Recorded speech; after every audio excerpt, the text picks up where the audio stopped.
Okay. So welcome to our session today. Today we're going to be talking about effective communication in the tuck shop, which everyone knows because you all signed up to come along.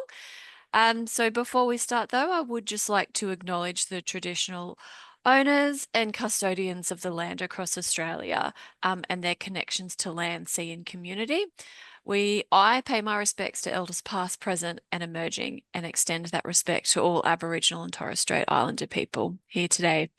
We recognise that Aboriginal people and Torres Strait Islander peoples have their own unique languages, beliefs, cultural practices, traditions, and diversity within each culture.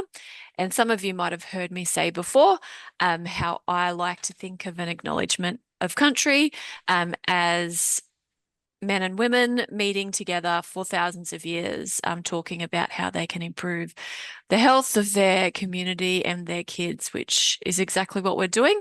And so I hope that we pay respect to that.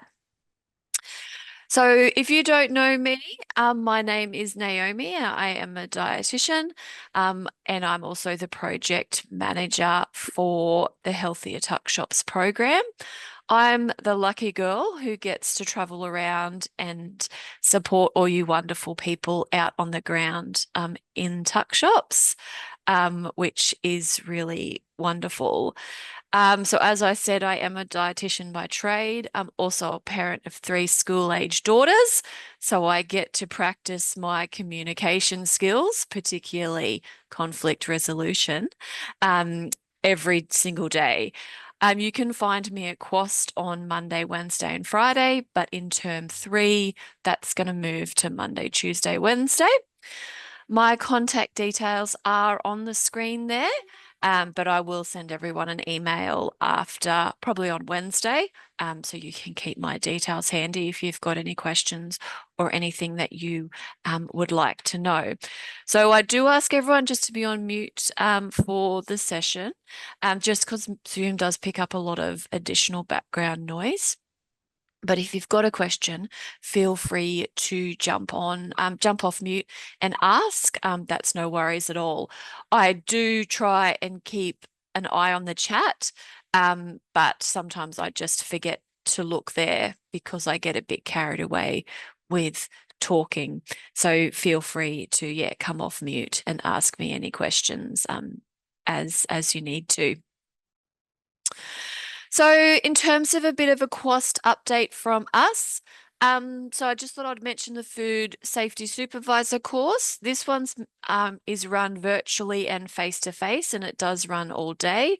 There are some dates on the website. I believe the next two are full, but you can still place an EOI in the course registration on the website, and then Karen will select dates based on what everybody's preferences are. If you work in a tuck shop in a non-state school, it's a requirement that someone on staff does have this qualification. And if you are in a state school, it is beneficial and definitely considered best practice for all tuck shop managers to have completed this course.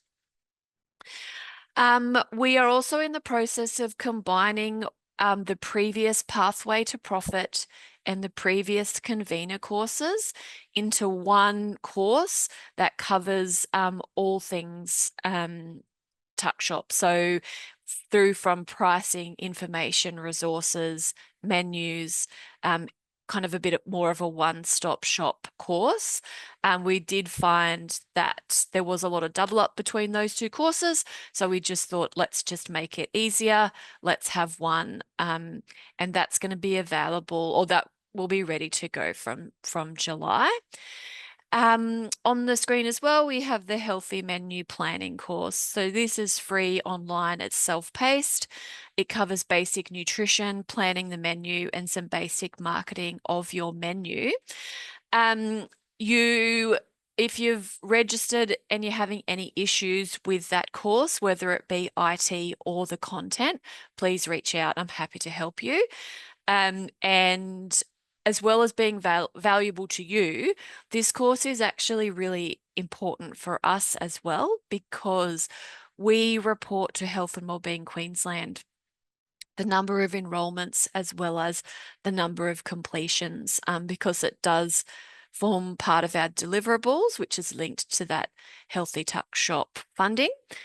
So whilst you get lots of great and valuable information out of it, it's also valuable for us in terms of demonstrating what we're doing, and to help keep the Healthy Tuck Shops program funded and going.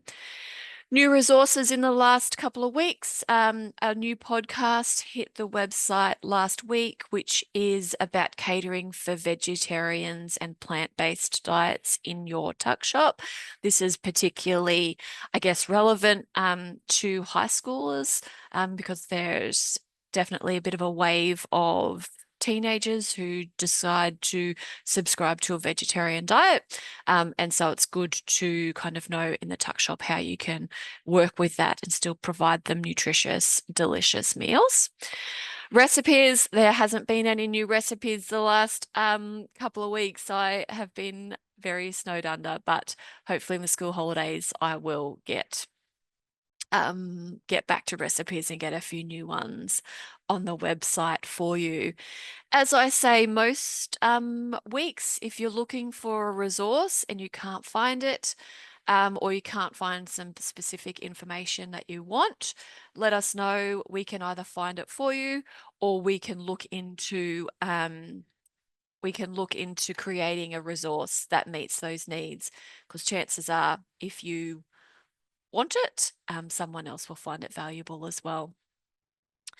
So I'm going to just start by taking you through, or communicating with you, I guess, some results from our 2024 Tuck Shop survey. So this goes out to Tuck Shop managers, P&Cs, and school executives, and it went out mid last year.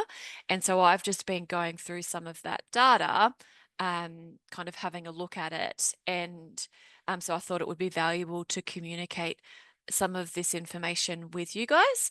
We do use your feedback in terms of it helps give us direction, and it helps give us some actions for the year ahead.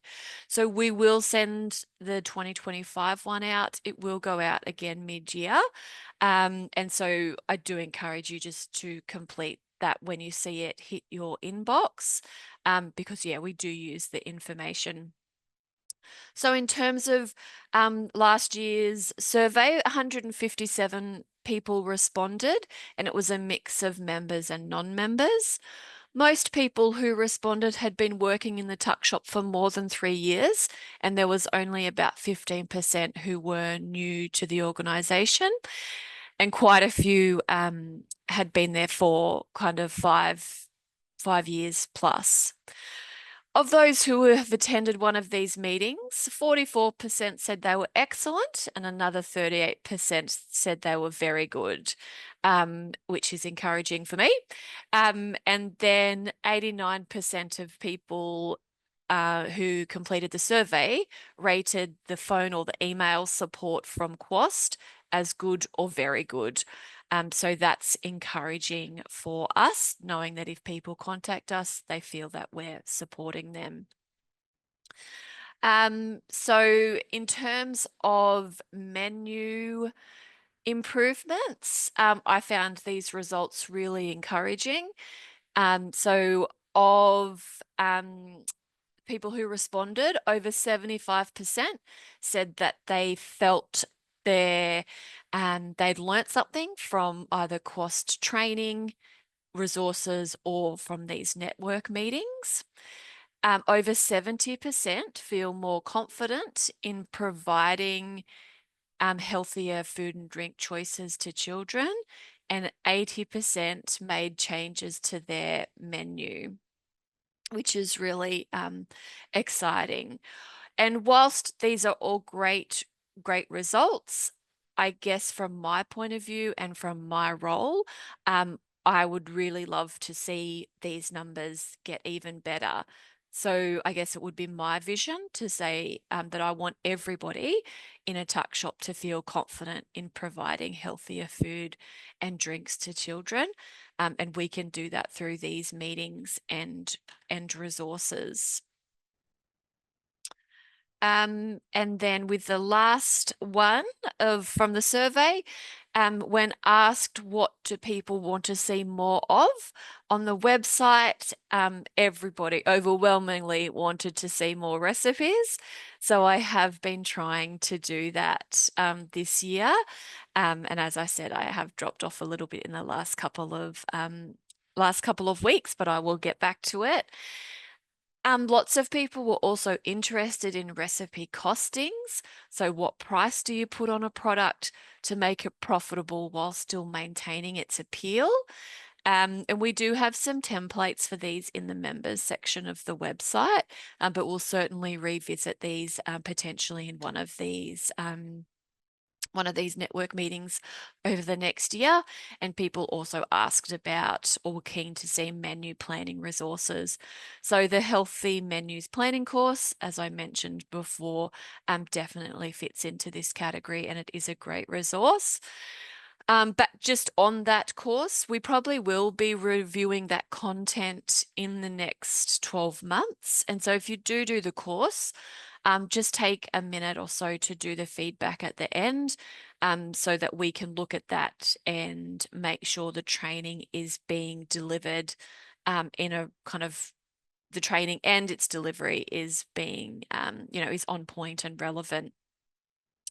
When asked about network meetings, the topic themes here were very similar to what people wanted to see on the website. So we're definitely working on these. I see communication like we're doing today fitting into that working with others category. So you guys asked and we're trying to deliver. So as I said before, we will do that survey again mid-year.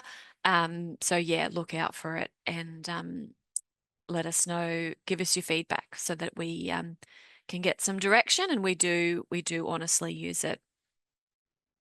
So I'm sure everyone has felt a little bit like this diagram on the screen.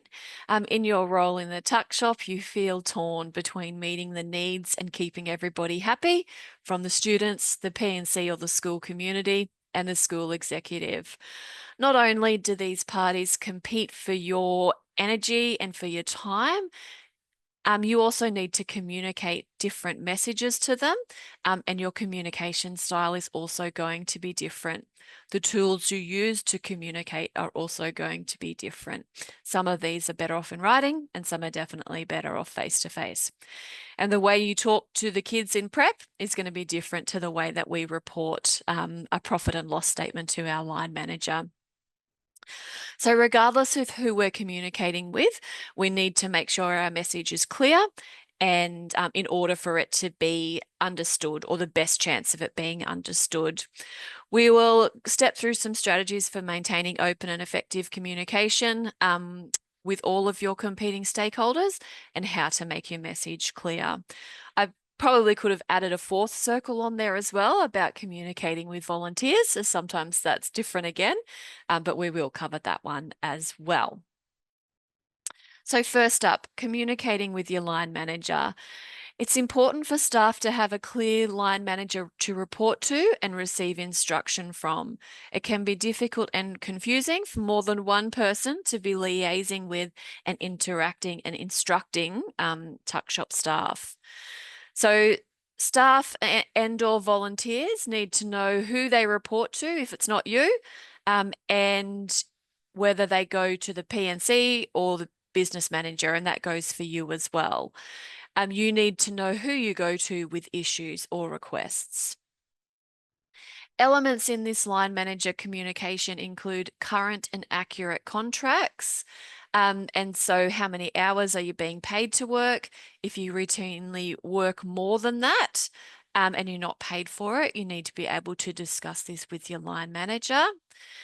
Position descriptions forms part of this communication as well, as they communicate expectations, professional development requirements and opportunities, and also form a framework for performance management if that's required.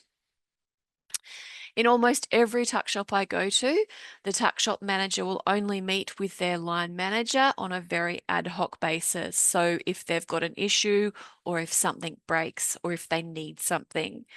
Having regular catch-ups where you quickly discuss all tuck shop operations will assist you to run an efficient and profitable tuck shops. Things to cover in these catch-ups include a monthly P&L, suppliers, menu ideas, work hours, if anything needs replacing or if you need new equipment, maintenance, professional development or leave, and how you are tracking towards meeting tuck shop goals, etc. Regular meetings also make it easier to have to bring up those difficult conversations, which everybody tends to struggle with because we're all human after all. So Quast Member Resources does have a template that you can use for these meetings with your P&C or your line manager, or you can use it to kind of draft or guide your own agenda. Regular meetings also give you the opportunity to review and draft policies and procedures so that everything is current in the tuck shop. This future-proofs your tuck shop and makes it easier for the person who might step into your role after you, or the person who covers you if you have to take some leave. As most tuck shops are managed by a P&C or a P&F group, a monthly parent body meeting is an ideal time to deliver a tuck shop report and facilitate communication between the tuck shop staff and this parent body. This is particularly useful if you can't attend the meeting yourself. You can send a formal written report. A tuck shop report covers information about profit and loss, maintenance or equipment, volunteers, workforce planning, supplier info, menu changes, and things that you might need assistance with, as well as it's an opportunity for you to put in there compliments, as well as complaints or feedback and resolutions about that. Let's be honest, as a tuck shop manager, you might report to a P&C member who might never have actually set foot into your tuck shop, and so don't really have a clue about all that day-to-day operational stuff that you've got to get through. So monthly reports can actually give the P&C an insight into how challenging it can be to work in a tuck shop, but also all of the great things as well. It's your chance to share what you need and also report back the importance and the value of that tuck shop. So we do strongly encourage you to do that. Your P&C might also be able to assist you with marketing with your tuck shop. So a lot of schools I visit, they don't use social media or the school newsletter to let the school community know what's on their menu and how delicious things are. Someone might have some basic marketing skills, might be really savvy with social media, and so can help you regularly promote menu items or specials. You won't know about these skills unless you ask. And, you know, as with every single tuck shop I go and visit, it's not as if you guys have a spare couple of minutes in your day to sit down and do a bit of social media marketing. And as I said before, these reports back to the P&C are a really good time to add your compliments in there as well. So too often it's the complaints that we dwell on and that take up a lot more of our brain space, but keeping a record of the compliments and make sure these kind of go further up the food chain in terms of to the P&C and the executive and the school executive as well. So communicating with your school community. So marketing what you do and what you offer is absolutely key to Tuckshop's success. We can't presume that everybody knows what's on the menu, what days you're open, or whether or not you need volunteers. Use newsletters, social media, physical notice boards to get your information out there. Be present and recognizable at school events, and make the effort to meet new parents to the school. For example, pop your apron on and go and mingle at prep pickup within those first few weeks of school. You can be giving out menus, chatting to people about how they can do the ordering, or you might also ask to to give a little talk at a prep orientation day to cover ordering, and to give people a bit of a menu overview. If you are wanting to make some changes to the menu, it can be good to ask your school community, do a survey to the parents and the students about what they would like to see on the menu.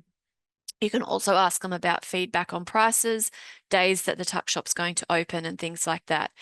You don't have to action every single bit of feedback that you get, but there might be themes that you can recognize and then look into actioning that theme.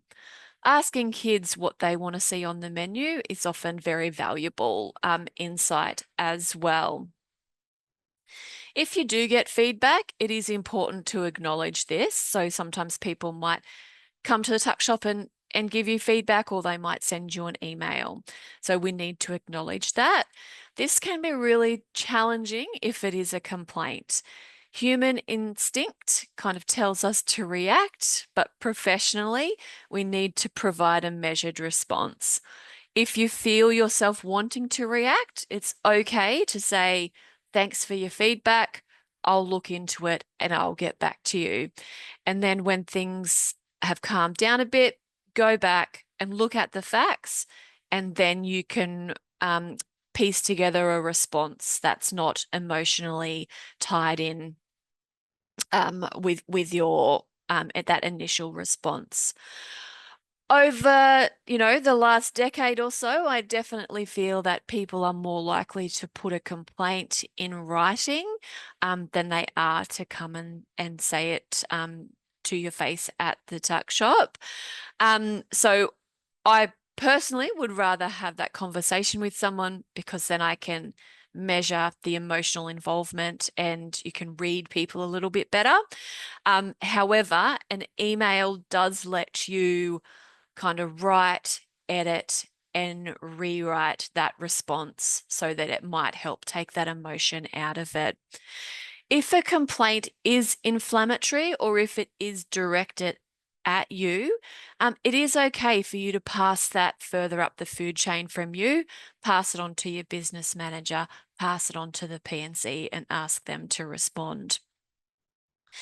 And the last point there is just price changes. So it's very important that you communicate price changes with your school community. There will always be a pushback. Um, and but the reality is it does cost more for everybody to buy and cook food, and tuck shops aren't immune to that increase as well. So tuck shops need to break even or make a profit. Otherwise, you run the risk of there not being a tuck shop. So communicate the need to increase prices with your school community.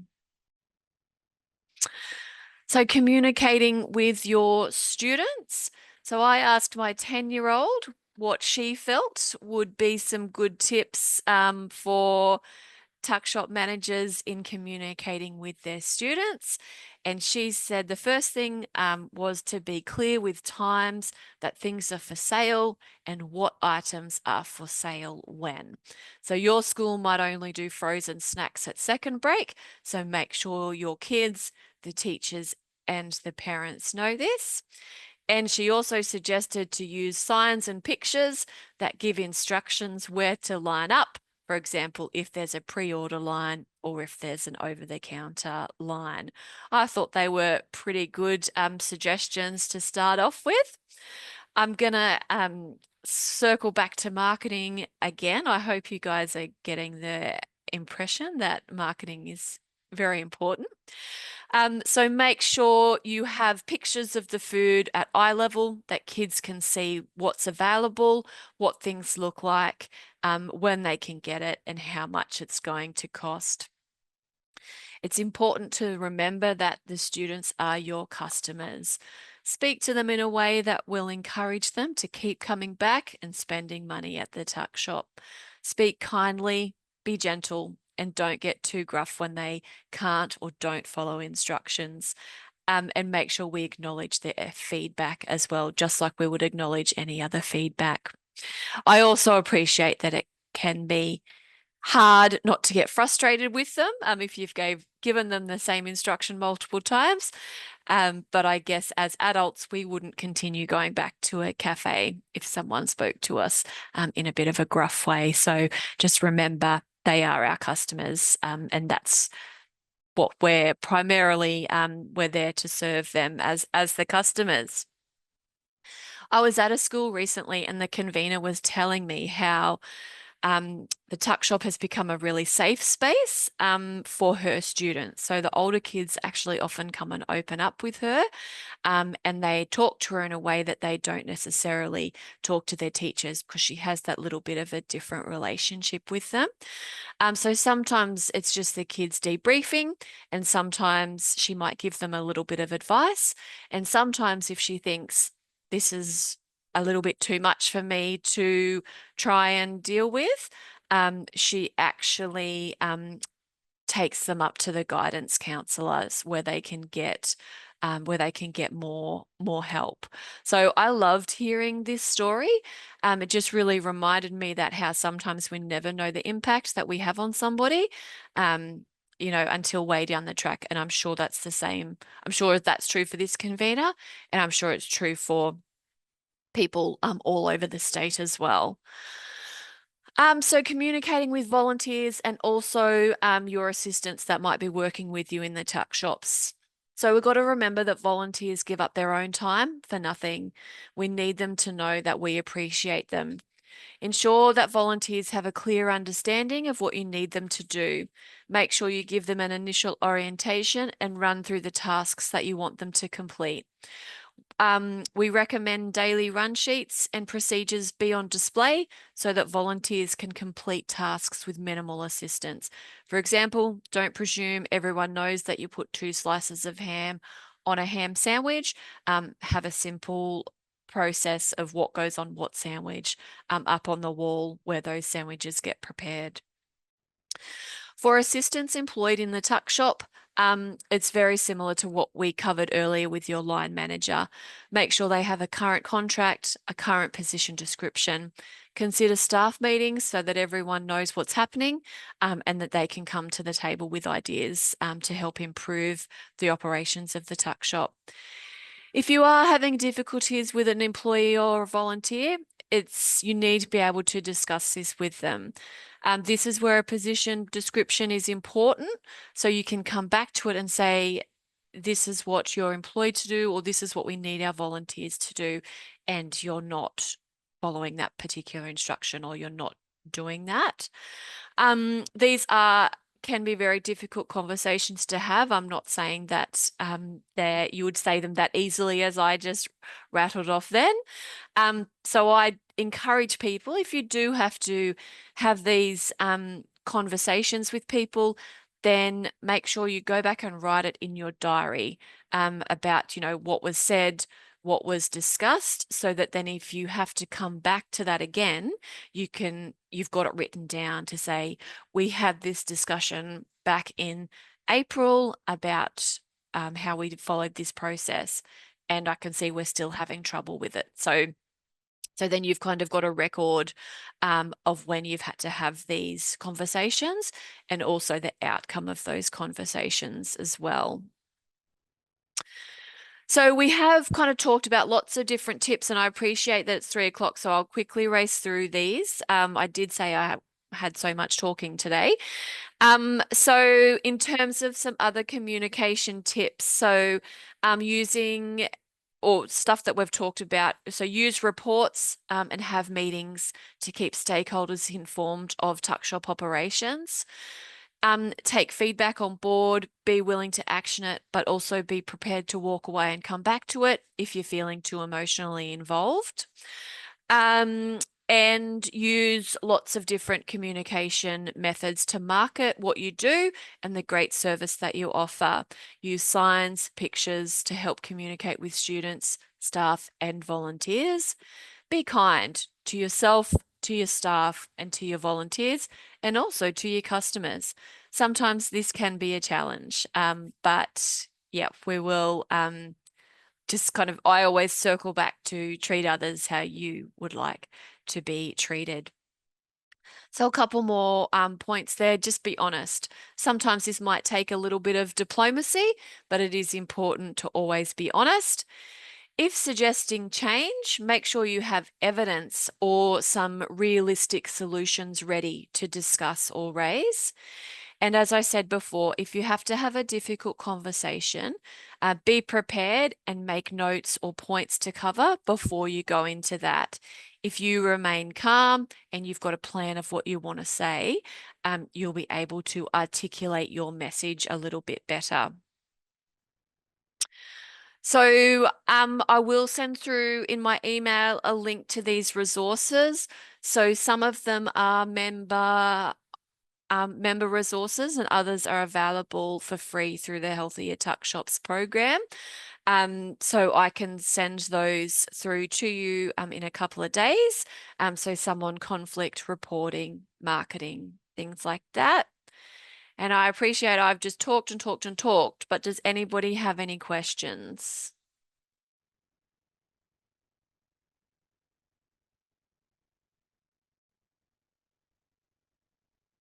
Oh, good.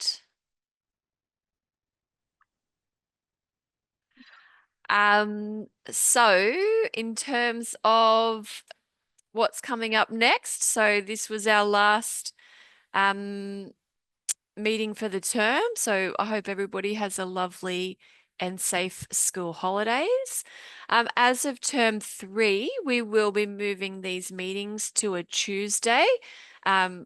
Because a lot of people said that Tuesday suited better than Monday. So we'll keep it at the same time and we'll see how we go with Tuesdays. I'm just sitting down and working out what some of those topics might be. So if you have any ideas, email me, pop them on the Facebook page, and I can certainly look into creating a topic around what you guys want. And I'll pop the dates on the website as soon as we know what we're doing in terms of that as well.